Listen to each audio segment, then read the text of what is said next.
announcing the proposal for a woman's portrait, I guess on the $20 bill. I kind of stumbled across this information while I was making another video. And this video prompted me to do some further research on some things. But basically, this article says that this is the United States $20 bill. And this is from Wikipedia. In a campaign called Women on 20, selected voters were asked to choose 3 of 15 female candidates to have a portrait on the 20 bill. The goal was to have a woman on the $20 bill by 2020.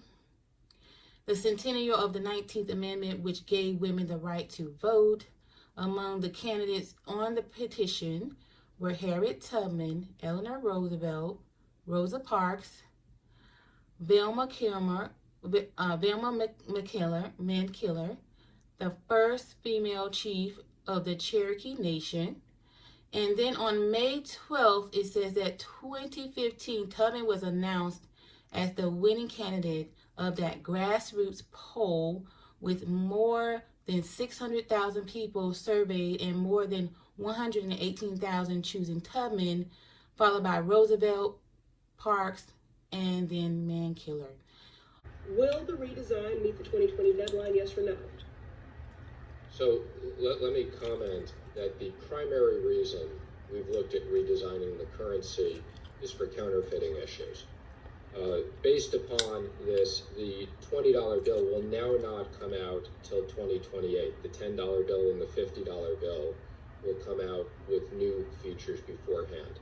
So the answer is, it is my responsibility now to focus on what is the issue of counterfeiting and the security features. The ultimate decision on the redesign will most likely be another secretary's down the road. Do you support Harriet Tubman being on the $20 bill? I've made no decision as it relates to that, and that decision won't be made in as I said, but there was a community process. There was a community process. Again, it's a decision of the Secretary of the Treasury. Right now, my decision is focused on security features. And what about imagery? What about the representation? Again, it's not a decision that is likely to come until way past my term, even if I serve the second term for the president. So I am not focused on that at the moment.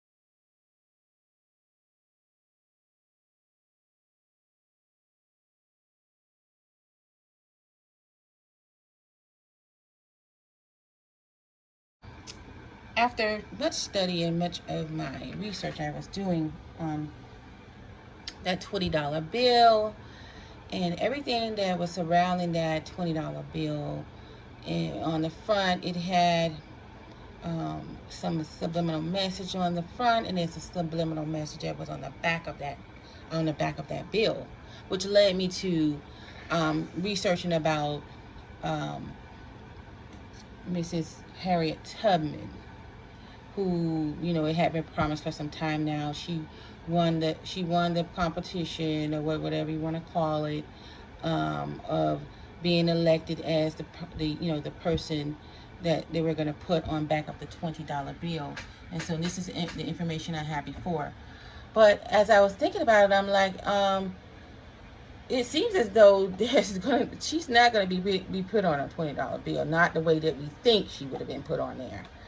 And now that everything has passed and the way that our world is going now, I was thinking in my mind, like, well, they can just go ahead and put her on a gold coin, put her on a silver coin, something that is of value, because gold and silver holds its value. Honor the legacy of the woman who fought for freedom. So that's a good subject right there. Because right now, what's going on now is it's not about white and black, but it's about what's right. It's not about black. It's not about white. It's about what's right. This is where we're missing the mark right here. This woman, she fought for freedom, and they want to commemorate her for it. Therefore, based on what the $20 bill says about everything that they said they was going to put on, and good thing, I'm glad they didn't really put on it, because it really, that money, the money that the old world money, or the old money order, had some bad things, planned for us. And it symbolized a lot of things, that filthy lucre money that they fight, they print for wars, and just more wars and more wars. But when we look at these coins, I think it says something greater and something better. It speaks of a better situation for all of us. And I would much rather her be on one of these coins, rather than for her to be on some filthy lucre fiat currency that has no value, that is full of corruption and so forth. I would rather her be represented with that. Not the fact that she probably wouldn't even be concerned about any of this, money and all that. This the message that we need to be focusing on. And the message is, it's not what is black or white, but what is right. Because if the Most High sent his own people into captivity for their sins and for their disobedience to his laws, statutes, and commandments, what do you think he's going to do with people who are heathen and people who have the anarchists? They don't believe in either good or bad. But if there was no good, if there was no bad, then you would know what was good. If there was no light, if there was no darkness, you would know what was light. But not to say that you need to be but you need to know about everything that's going on. So basically, but as I was saying previously, it's not about the money, it's the message. It's not about black and white. It is what is right. And we have to begin to examine whether or not we're sending out the right message. We need to examine ourselves and ask ourselves, are we sending the right message out as we're in whatever we're doing?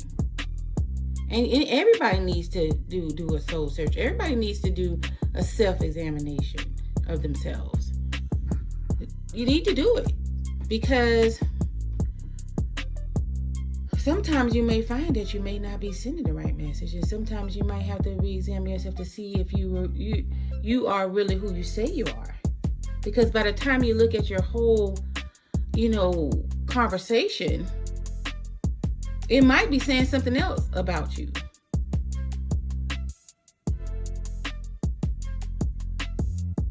This is where we need to really examine ourselves.